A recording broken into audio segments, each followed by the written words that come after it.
Bonjour les amis, bonjour à tous, bienvenue dans Un jour une carte. Nous sommes aujourd'hui le dimanche 31 mars et c'est un mois qui se termine, ainsi qu'une semaine.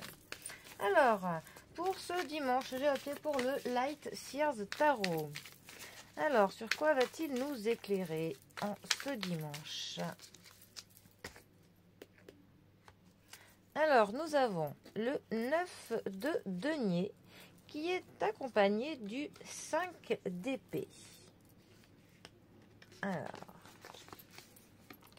je trouve les cartes de ce tarot assez jolies. Par contre, la symbolique dans les mineurs est, ma foi, assez respectée, mais dans les majeurs, par contre, c'est une catastrophe. Mais bon, il a au moins le mérite d'être joli.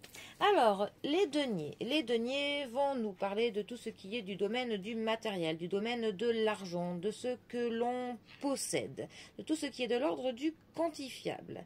Notre 9 de denier. Alors, déjà, on approche presque d'un cycle qui se termine. On est presque au bout des objectifs que l'on s'était fixés. Il y a de l'accomplissement.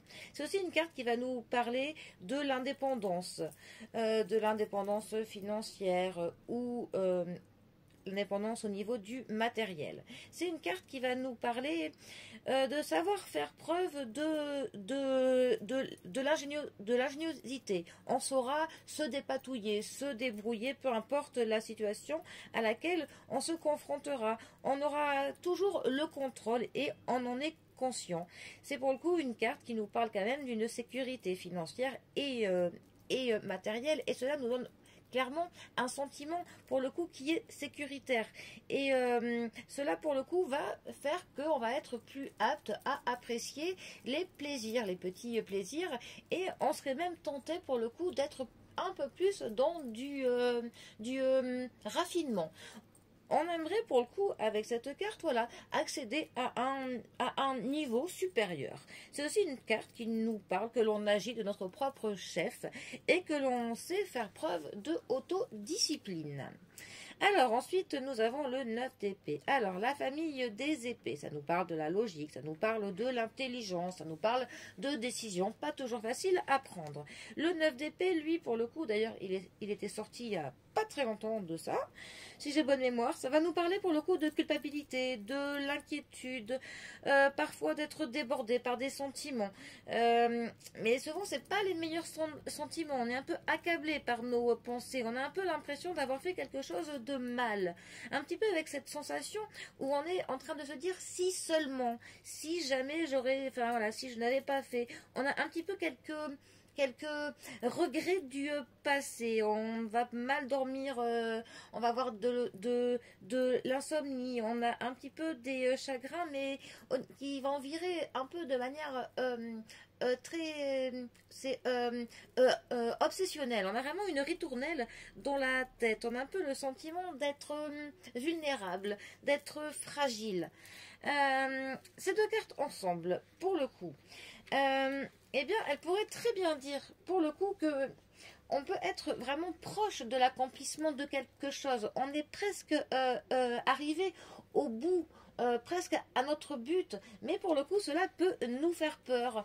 On peut avoir des inquiétudes. En fait, on ne sait pas trop comment gérer cette fin de cycle, cet aboutissement qui est pas loin.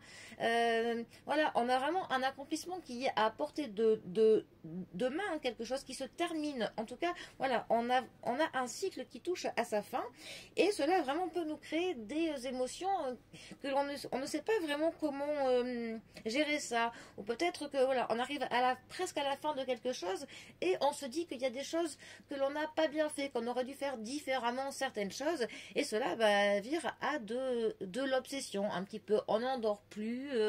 Voilà, on a vraiment cette ritournelle qu'on n'arrive pas à se détacher. Là, c'est typiquement notre mental qui tourne en boucle et qui nous obsède, qui nous fait que l'on ressasse le passé et que l'avenir, on l'appréhende pas forcément du meilleur jour. Mais pour le coup, voilà, il faut qu'on prenne conscience que tout ce que l'on a fait prouve qu'on a fait preuve de l'ingéniosité, que l'on a été malin, qu'on a quand même pu se mettre en sécurité sur plusieurs domaines et que voilà, on a pu agir notre propre chef. C'est vraiment voilà notre autodiscipline qui a fait que on a pu accomplir autant de choses. Et c'est de cette même autodiscipline que l'on va devoir se servir pour réussir à sortir de voilà de ce mental qui va un petit peu nous gâcher notre joie de tout ce que l'on a pu accomplir. Donc voilà, il faut se libérer du mental et d'ailleurs pour cela s'autoriser quelques petits plaisirs plus raffinés que d'habitude, hein, et bien pourrait justement nous faire du bien, enfin, tout simplement. Donc eh bien s'autoriser quelques petits plaisirs pour mieux apprécier et même se féliciter de ce que l'on a pu accomplir jusqu'à maintenant. Essayer voilà de un petit peu voilà, se récompenser en quelque sorte pour réussir à faire taire notre mental. Voilà, bon, eh bien, faisons tous taire notre mental qui n'est pas toujours très gentil avec nous. Bon, en tout cas, sur ce, profitez bien du dimanche. En plus, demain, ben, pour la plupart, c'est férié. Et donc, eh bien voilà, profitez-en bien, bon courage pour ceux qui travaillent, et moi je vous dis à demain pour un prochain tirage. Allez les amis, à bientôt, bisous à tous.